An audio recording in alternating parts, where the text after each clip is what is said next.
vì nếu em biết là em bảo nếu em đi sau em phải đi sau để em sắp xếp việc đấy, nhưng mà lúc không phải với ý kiến em ra thì đã ấy rồi. Có thấy gì nhỉ?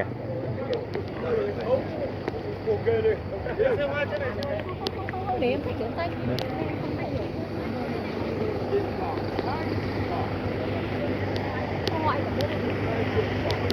Cho trai làm chết đeo chuẩn đoán không máu không lo à? Đi luôn về nhà sao không?